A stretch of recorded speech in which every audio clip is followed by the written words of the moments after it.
Are planks an overrated exercise? In my opinion, they're not, as long as you're using correct form, you're engaging total body tension, and you make use of advanced plank variations as your fitness improves. And I'll talk about all of those points in this video.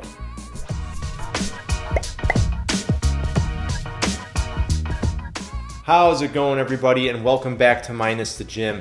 For anyone new to the channel, my name is Ryan. I'm a certified personal trainer, and I want to help you get fit and healthy at home without relying on a gym or any fancy equipment. And planks are actually perfect for that. But like I mentioned, you want to make sure you're using proper form. So proper form for planks can really be broken down into just three key areas. First is the shoulder blades. When you're doing a plank, whether it's a plank down on your forearms and elbows or up in a push-up position called a straight arm plank, either one is fine. But what you want to focus on is preventing the shoulder blades from retracting, meaning moving together towards the spine. If that happens, you're going to notice that your torso will sag, and that's not ideal.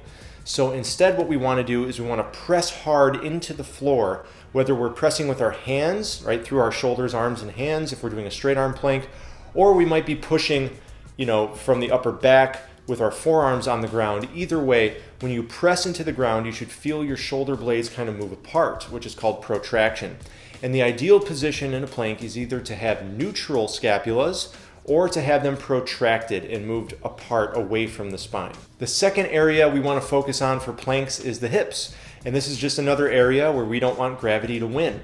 So if your hips are sagging, that means you're not doing it right. You need to engage the muscles around your core to neutralize the pelvis. And the way we do that is by contracting our abdominals and our glutes. So again, make sure you just contract the core, contract the glutes, all right, kind of squeeze the butt, and that's going to help neutralize that pelvis, keeping your pelvis in line with the rest of your body, which is good form for a plank. And lastly, this is an invisible form cue, but what you want to do is you want to tense the legs as well. And that leads to my second big point when it comes to planks, is that a huge benefit of planks is total body tension. Total body tension is a concept I've mentioned in many other videos of mine, but it's basically when you have muscles contracted in your upper body, core, and lower body, making it easier to hold your body against gravity. It actually makes your body feel lighter.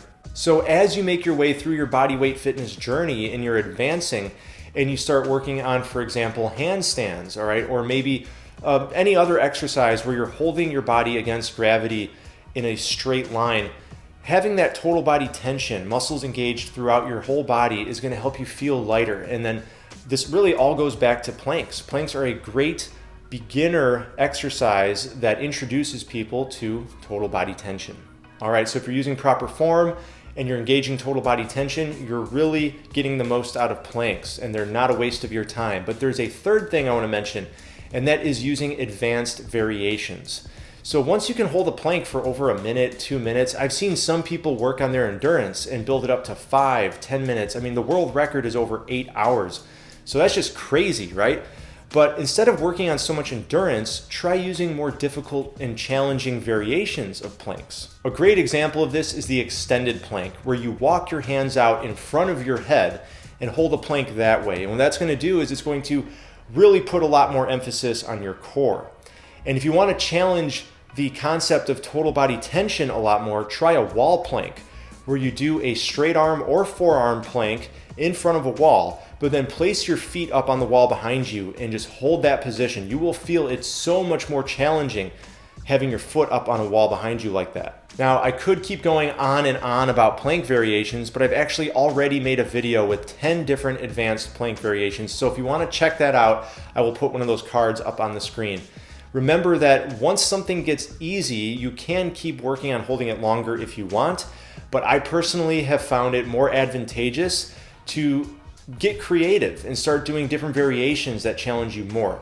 It's a more efficient way to exercise. So use good form, make sure you engage total body tension, and use advanced plank variations when you're ready. That will help you get the most out of your planks, so they won't be a waste of time. Planks are a fantastic exercise. You can do them anywhere, just like a push-up or handstands or back bridges. They're one of those amazing bodyweight exercises that you get a lot from, and you don't need any equipment whatsoever to do them. All right, and really quick before I go, for all my dedicated viewers who always tune in, I just want to mention I was not able to upload last week. I apologize for that, but long story short, what happened was I got a little tiny shard of glass stuck in my left eye. That was just not fun. All right, they called it a corneal abrasion, but my eye was literally scratched from having the glass stuck in there. It was in there for a good 4 or 5 hours too before we got it out. And I had an eye patch on. I looked like a pirate for a couple days. But the silver lining to it all is that I actually was really grateful for my vision after that happened. I was like, wow, like you don't realize, you take it for granted. We have vision, we can see, and we sometimes just sort of forget that that's not always there for everybody. So it had its upside to it. But I'm glad it's over. My eye is all better, and I'm back to making videos. All right, thank you so much for tuning in. If I helped you out and you enjoyed this video, please hit that like button because that helps me out in return. It tells YouTube I did a good job and it'll promote this video to more people. And don't forget to hit that subscribe button if you want to learn more from me. All right, I try my best to post at least once a week if I don't have an eye patch on. And I love talking about body weight fitness and healthy nutrition. All right, talk to you later.